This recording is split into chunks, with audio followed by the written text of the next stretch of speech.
Hello everyone, my self Sandeep Girdhar. जैसा कि आप सभी बच्चों को पता है, आज हमने हमारा जो चैप्टर नंबर, जैसा कि आपको बोर्ड पे दिखाई दे रहा है, चैप्टर नंबर 10 स्टार्ट करवाना है। मोस्टली बच्चों के कमेंट्स आते हैं, व्हाट्सएप पे मैसेजेस आते हैं कि सर हमारा जो चैप्टर नंबर 10 और 8 है वो पहले करवा दीजिए। तो उनकी जो ये रिक्वेस्ट आई है तो उसके ऊपर हमने सोचा कि चलो कोई बात नहीं, चैप्टर नंबर हमने 10 और 8 को ही पहले करवा देते हैं। तो चैप्टर नंबर 10 जो है वो है हमारा सर्कल। तो इसके अंदर क्या होता है कि बहुत सारे बच्चों को थ्योरम्स के अंदर प्रॉब्लम आ जाती है या फिर थ्योरम के बेस्ड जो क्वेश्चंस होते हैं वो सोल्व नहीं कर पाते। तो मैंने फिर इसका जो एक इंट्रोडक्शन, वैसे मेरी एक ये हैबिट भी है कि जब भी हम चैप्टर स्टार्ट करते हैं तो सबसे पहले आपको एक इंट्रोडक्शन की वीडियो सेंड जरूर करता हूं मैं। पर इस वीडियो के अंदर मैं कोशिश ये करूंगा कि जो इंट्रोडक्शन है वो सारा आपको इसी क्वेश्चंस के साथ साथ करवाता रहूं। तो चलिए हम स्टार्ट करते हैं। इसका जो चैप्टर नंबर 10 सर्कल है, बहुत इंपॉर्टेंट चैप्टर है ये, और इसके अंदर जो थ्योरम्स हैं वो मोस्ट इंपॉर्टेंट है। सबसे पहले मैं आपको कोशिश करता हूं 2-3 वीडियो के अंदर जो थ्योरम्स हैं वो पहले करवा देता हूं, जिससे कि आपका कॉन्सेप्ट क्लियर हो जाएगा। फिर जब हम उसकी प्रैक्टिस करेंगे क्वेश्चंस की, फिर वो आपको इजीली समझ में आ जाएगा। तो देखिए, आज जो हम थ्योरम ले रहे हैं वो क्या है। Equal chords of a circle subtend equal angles eight the centre. तो सबसे पहले इस थ्योरम को करने से पहले मैं आपको थोड़ा सा इंट्रोडक्शन दूंगा। जैसे ये हमारे पास एक सर्कल है और ये सर्कल एक प्लेन को 3 पार्ट्स में डिवाइड करता है। कई बार क्वेश्चन आ जाता है कि एक सर्कल प्लेन को कितने पार्ट्स में डिवाइड करेगा, तो 3 पार्ट्स में डिवाइड करेगा। एक तो होता है इनसाइड, जैसे ये आपको अंदर का पार्ट दिखाई दे रहा है, और ये जो है ये क्या है, आउटसाइड, और तीसरा है ये खुद सर्कल। तो देखो 1, 2 और 3, तो 3 पार्ट्स में ये प्लेन को क्या करेगा, डिवाइड करेगा। अब इसके बाद जैसे ये सर्कल है और इस सर्कल के अंदर एक सेंटर भी होगा, क्योंकि बिना सेंटर बिना रेडियस के हम सर्कल ड्रॉ नहीं कर पाएंगे। तो यहाँ देखिए, ये हम लेट कर लेते हैं, ये क्या है, सेंटर है, और इस सेंटर में सेंटर से लेकर सर्कमफेरेंस पर जो भी हम डिस्टेंस मेंटेन वो करेंगे मेजर, तो वो हमारी क्या कहलाएगी, रेडियस कहलाएगी। और यदि हम इसको पूरे को ज्वाइन कर देते हैं तो ये हमारा क्या हो जाएगा, डायमीटर हो जाएगा। ये बेसिक्स है, ये हम एक बार थोड़ा सा आपको जरूर बताएंगे, असल में तो आपको इसको पता ही है, ज़्यादा प्रॉब्लम नहीं आएगी। तो ये हमारा क्या है, डायमीटर है। और यदि हम इसको ऐसे ज्वाइन कर देते हैं, सपोज कीजिए ये AB है और ये CD है, तो यहाँ पर CD is diameter and AB is not a diameter. क्यों? क्योंकि डायमीटर की क्या कंडीशन होती है कि वो सेंटर में से पास होकर के जाएगा, वो किसी भी डायरेक्शन में हो सकता है। इनफाइनाइटली मैनी डायमीटर्स लाई करते हैं सर्कल में, बट ये जो AB एक लाइन सेगमेंट है, इसे हम डायमीटर नहीं कह सकते क्योंकि ये सेंटर में से पास नहीं हो रहा। और इसको हम क्या नेम देंगे, इसको हम कहेंगे कॉर्ड, क्योंकि इसके अंदर हमारे पास कॉर्ड का यूज है। इसलिए मैं आपको थोड़ा सा इंट्रोड्यूस करवा रहा हूँ कि कॉर्ड जो है एक ऐसा लाइन सेगमेंट होता है जो सर्कल को 2 पार्ट्स में डिवाइड करता है, वो किसी भी डायरेक्शन में हो सकते हैं। और दूसरी बात एक साथ में ये भी याद रख लेना कि जो डायमीटर है वो भी एक कॉर्ड होता है, बट उसकी एक कंडीशन है कि diameter is the largest chord of the circle. कई बार आ जाता है कि लार्जेस्ट कॉर्ड जो है वो क्या होती है, तो वो हम कह सकते हैं diameter is the largest chord. अब आपको इसके साथ ये भी साथ साथ ही बता देता हूं मैं, जैसे ये सर्कल है और ये सेंटर है, ये रेडियस है, ये भी रेडियस है, तो ये जो पोर्शन हमारा बना है, इस पोर्शन को हम बोलते हैं सेक्टर। कौन सा सेक्टर? 2 सेक्टर बनेंगे, एक ऊपर वाला और एक ये। तो ये स्मॉलर है तो इसलिए इसको हम कहेंगे माइनर सेक्टर, और जो ऊपर वाला है इसको हम कहेंगे मेजर सेक्टर। और इसी तरह से यदि हम बात करते हैं, ये कॉर्ड है हमारे पास AB, और इस पोर्शन को हम बोलते हैं सेगमेंट। कौन सा सेगमेंट? माइनर सेगमेंट यदि स्मॉल एरिया है तो। और इसको हम पूरे वाले पोर्शन को क्या बोलेंगे, मेजर सेगमेंट। मुझे उम्मीद है कि आपको बहुत अच्छे से ये समझ में आ रहे होंगे कॉन्सेप्ट। आपको सेक्टर के बारे में भी पता चल चुका है, सेगमेंट्स के बारे में भी पता चल चुका है, कॉर्ड्स के बारे में भी पता चल चुका है। और ये जो बाउंड्री है, इस बाउंड्री की लेंथ को हम क्या कहेंगे, सर्कमफेरेंस कहेंगे। Length of the boundary of a circle is called circumference of the circle. Radius, diameter के बारे में भी आपको अच्छे से समझ में आ गया होगा। अब देखिए इस सर्कल के अंदर सेमी सर्कल भी होता है। जैसे एक सर्कल है, इसको जो ये डायमीटर है 2 पार्ट्स में डिवाइड करता है, तो इन दोनों पार्ट्स को हम क्या बोलते हैं? सेमी सर्कल्स बोलते हैं। क्या बोलेंगे? Semi circles. चलिए अब हम थ्योरम के ऊपर आते हैं। थ्योरम में स्टेटमेंट क्या गिवन है? Equal chords of a circle subtend equal angles eight the centre. तो इस सर्कल के अंदर हमें ये बताना है कि कोई भी दो कोड जो कि इक्वल है एक दूसरे के और वो सेंटर के साथ इक्वल एंगल सबटेंड करते हैं, ये हमें प्रूव करके बताना है। वैसे जब एक्सरसाइज हम करेंगे उसके अंदर हम डायरेक्ट रिजल्ट याद करेंगे कि जो इक्वल कोड्स है वो इक्वल एंगल सबटेंड करती हैं, पर अब आया हुआ कि प्रूव करके बताइए कि वो इक्वल कैसे होती हैं। तो इसके लिए हमें सबसे पहले क्या करना होगा? 2 कोड्स लेनी है, एक AB दूसरा CD। इनकी जो डायरेक्शन है वो आप कहीं पर भी ले सकते हो, जरूरी नहीं है कि जैसे मैं बोर्ड पे आपको ड्रॉ करके दिखा रहा हूँ वैसे ही आपने लेनी है, और भी इनकी शेप कहीं पर भी ले सकते हो आप। तो सबसे पहले 3 स्टेप्स हम यूज करेंगे। एक तो जैसे ये तो थ्योरम ही है, इसके अंदर हम पहले एक पोर्शन बनाते होते हैं गिवन। इसके अंदर आपको लिखना है कि गिवन क्या है, फिर उसके बाद टू प्रूव, फिर उसके बाद यदि कंस्ट्रक्शन है तो कंस्ट्रक्शन का कॉलम डालेंगे, और उसके बाद फिर हम लास्ट में प्रूफ के अंदर जो भी वर्किंग हम करेंगे वो करते हैं। तो ये स्टेप्स भी आपको लिखने होते हैं। यदि कई बार क्या होता है कि क्वेश्चंस थोड़ा बहुत गलत भी हो और बच्चे ने स्टेप बाय स्टेप किया हुआ है तो आपको मार्क्स उसके भी क्या होते हैं? मिल जाते हैं। तो इसलिए देखिए गिवन में हम क्या लिखेंगे? A circle of centre O। इसका जो सेंटर है वो क्या है? O। AB and CD are equal chords. ये दोनों की दोनों क्या है? इक्वल कोड्स हैं। Subtend angle AOB and angle COD। ये दोनों एंगल जो हैं ये दोनों सबटेंड कर रही हैं। ये कोड एंगल AOB सेंटर के साथ, और ये जो कोड CD है ये COD बना रही है किसके साथ? सेंटर के साथ। Subtend angle AOB and COD at the centre. To prove, हमें प्रूव क्या करना है? यही प्रूव करना है कि एंगल AOB जो है वो इक्वल है एंगल COD के। इसको प्रूव करने के लिए अब हम क्या करेंगे? प्रूफ। आपको 2 ट्रायंगल्स दिखाई दे रही हैं, एक ट्रायंगल है AOB और दूसरा ट्रायंगल है COD। तो हम क्या लिखेंगे? In triangle AOB and triangle COD number 1। तो आप देख सकते हो, देखो इस ट्रायंगल में ये जो साइड AO है और इस दूसरे वाले ट्रायंगल CO में ये वाली जो साइड है ये दोनों इक्वल हम लिख सकते हैं। AO जो है वो किसके इक्वल है? CO के। क्यों? क्योंकि इसका रीजन बहुत इंपॉर्टेंट है, रेडियाई ऑफ सेम सर्कल। ये जरूर ध्यान रखना। इसके बाद है second, BO is equal to CDO।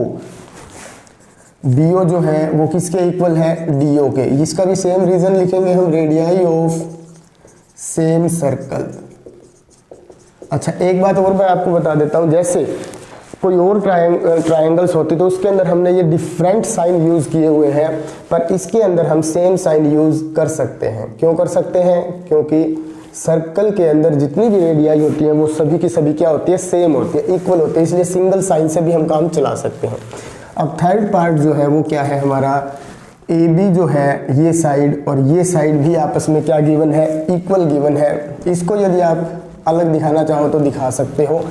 AB is equal to CD। ये क्यों है? क्योंकि ये गिवन है स्टेटमेंट के अंदर। तो देखो हमें किसी भी 2 ट्राइंगल्स को कॉन्ग्रुएंट प्रूव करने के लिए 3 स्टेप्स यूज करने होते हैं। या तो हम उसको S से कॉन्ग्रुएंट करेंगे क्योंकि लोअर क्लासेस में आप सीख चुके हो, या फिर SAS से, या एंगल साइड एंगल से, या एंगल साइड से, या RHS से। तो इसके अंदर RHS हम यूज नहीं कर सकते, कोई भी राइट एंगल नहीं है। तो इसके अंदर जो हम यूज करेंगे वो होगा साइड साइड साइड, क्योंकि ये तीनों साइड्स हैं। तो हम यहाँ क्या लिखेंगे? By SSS congruency criteria triangle AOB is congruent to triangle COD। तो दोनों ट्रायंगल को हमने बाई SSS क्राइटेरिया से कॉन्ग्रुएंट प्रूव कर दिया। और कॉन्ग्रुएंट का क्या मीनिंग होता है ये सभी बच्चे आप जानते हो कि कोई भी टू ट्रायंगल्स या कोई भी टू सर्कल्स या कोई भी टू फिगर्स कॉन्ग्रुएंट कब होते हैं, जब उन दोनों की शेप और साइज बिल्कुल एग्जैक्ट सेम हो, दोनों ओवरलैप करें तो पता ही ना लग पाए कि भाई कोई ऊपर है या कोई नीचे है, तो वो फिगर्स जो होते हैं वो क्या होते हैं, कॉन्ग्रुएंट होते हैं। तो इसलिए ये दोनों जो है ये कॉन्ग्रुएंट हो गए। तो इसलिए अब हम यहाँ लिखेंगे by CPCT angle AOB equal होगा एंगल COD के, हैंस प्रूव्ड। तो यही बात हमें प्रूव करनी थी कि कोई भी दो ट्रायंगल जब कॉन्ग्रुएंट हो जाती हैं तो उसके congruent parts of congruent triangles are always same. CPCT की फुल फॉर्म क्या होती है, congruent parts, corresponding parts of congruent triangles are always same. तो इसलिए CPCT का यूज करके हम कह सकते हैं एंगल AOB इक्वल है एंगल COD के। तो इस तरह से बेटा आपकी ये थ्योरम जो है वो कंप्लीट हो चुकी है। अब देखिए नेक्स्ट थ्योरम। तो चलिए अब हम स्टार्ट करते हैं हमारा चैप्टर नंबर 10th की जो थ्योरम नंबर 2 है। उसमें हमें क्या देखना है, if the angles subtended by the chords of a circle at the centre are equal. अब पहले वाली जो थ्योरम थी उसके अंदर हमें कोर्ड्स इक्वल गिवन थी और हमें एंगल इक्वल प्रूव करने थे। बट इस थ्योरम के अंदर जो ये कन्वर्स है फर्स्ट थ्योरम की, उसमें हमें जो एंगल्स हैं वो इक्वल गिवन है और हमें क्या इक्वल प्रूव करना है, कोर्ड्स जो है वो इक्वल प्रूव करनी है। बाद में जाके ये डायरेक्ट रिजल्ट बन जाते हैं। तो देखिए हम इसको कैसे करेंगे, हम लेट कर लेते हैं वही एक सर्कल है जिसका सेंटर O है, इसमें हम टू कोर्ड्स लेंगे, लेट कर लेते हैं AB and CD both are two chords. अभी हमें नहीं पता कि ये दोनों इक्वल हैं या नहीं है, हमें यही प्रूव करना है कि ये जो दोनों कोर्ड्स है ये इक्वल होते हैं। अब हम ज्वाइन कर देंगे AO BO को, CO और DO को, और ये एंगल हमें गिवन है इक्वल है। तो सबसे पहले हम क्या लिखेंगे इसमें, given a circle of centre O, AB and CD both are chords which subtend equal angles at the center, that is angle AOB equal है एंगल COD के। ये हमें गिवन है, ठीक है। और टू प्रूव, हमें प्रूव क्या करना है, जो कोर्ड हमारी AB और CD है ये दोनों आपस में क्या है, इक्वल है। तो इसके लिए अब आपको प्रूफ करना होगा। तो प्रूफ में वही काम हमें करना है इन ट्रायंगल, जैसा कि हमने पहले में किया था, AOB in triangle AOB and triangle COD। Number 1, AO जो है वो किसके इक्वल है, CO के। ये दोनों आपस में इक्वल क्यों है, क्योंकि same reason, radii of same circle. बस इसको समझने के बाद बेटा एक बार रफ नोटबुक में जरूर करके देख लेना। ये मैं सभी बच्चों से रिक्वेस्ट करता हूँ, समझ में तभी आएगा आपको जब आप अपने हाथ से खुद इसको करके भी देखोगे। एक बार देखने में कोई बुराई नहीं है, देखो अच्छे से समझो, फिर आप इसको खुद करके देखो बिना देखे। फिर भी यदि आपको कोई दिक्कत आती है तो फिर एक बार दोबारा देखो, फिर पर एक सिचुएशन ऐसी जरूर ले आना कि बिना देखे भी आपको ये आनी चाहिए। सेकंड जो है उसके अंदर हम क्या करेंगे, BO जो है वो किसके इक्वल है, DO के। इसका भी सेम रीजन लिखेंगे, रेडियाई ऑफ सेम सर्कल। अब है इसका थर्ड पॉइंट। थर्ड पॉइंट में हमें AB और CD को इक्वल नहीं लिखना, क्योंकि पहले वाली थ्योरम में हमने इन दोनों को इक्वल तभी लिखा था जब ये इक्वल गिवन थे, पर अब ये दोनों कोड्स इक्वल गिवन नहीं है। थर्ड रीजन जो हमारे पास है वो ये है कि एंगल AOB इक्वल है एंगल COD के, ये गिवन है। तो अब आपको मैंने पहले बताया था 5 स्टेप्स होते हैं किसी भी टू कॉन्ग्रुएंट ट्रायंगल्स को कॉन्ग्रुएंट प्रूव करने के लिए। तो इसमें हम क्या यूज करेंगे, बाई SAS, क्योंकि दो साइड और उनके बीच का जो इंक्लूडेड एंगल है वो इक्वल है, तो इसलिए by side angle side congruency criteria triangle AOB is congruent to triangle COD तो बाई CPCT, इसमें भी है, जब हम किसी भी टू ट्राइंगल्स को कॉन्ग्रुएंट प्रूव कर देते हैं तब हम CPCT का यूज कर सकते हैं, क्योंकि corresponding parts of congruent triangles are always same. तो बाई CPCT AB जो है वो इक्वल होगा CD के, हैंस प्रूव। तो इस तरह से आपकी इस वीडियो के अंदर हम 2 थ्योरम करवा रहे हैं और इसके ऊपर बेस्ड 1-2 क्वेश्चन भी मैं आपको अभी करवा देता हूं, और इसके बाद जो नेक्स्ट वीडियो होगी उसके अंदर बाकी की थ्योरम्स हम करवाएंगे। अब देखिए एक क्वेश्चन, तो चलिए अब हम एक क्वेश्चन भी कर लेते हैं। वेरी इंपॉर्टेंट क्वेश्चन है ये, ध्यान से देखना। If A, B and C are 3 points on a circle such that AB is equal to BC is equal to CA, मतलब एक सर्कल है और उस सर्कल के ऊपर कहीं पर भी हमारे पास 3 पॉइंट्स गिवन है A, B और C, जिसमें कंडीशन क्या गिवन है, A से B का डिस्टेंस, B से C का डिस्टेंस और A से C का डिस्टेंस जो है वो क्या है, इक्वल गिवन है। And O is the centre, O जो है ये क्या है, इस सर्कल का सेंटर है। Then find the angle subtended by the chords AB, ये एंगल, BC से सेंटर के साथ ये वाला एंगल, और CA से ये वाला जो एंगल है ये हमें बताना है कितने कितने डिग्री के ये बनेंगे। तो इसके लिए मोस्टली बच्चों को ये समझ में आ भी गया होगा, अदरवाइज एक बार आप इसको खुद करके भी देख लेना, और यदि आपको आ जाए तो बहुत अच्छी बात है, अदरवाइज फिर ये सॉल्यूशन मैं अभी इसका करवा रहा हूँ आपको।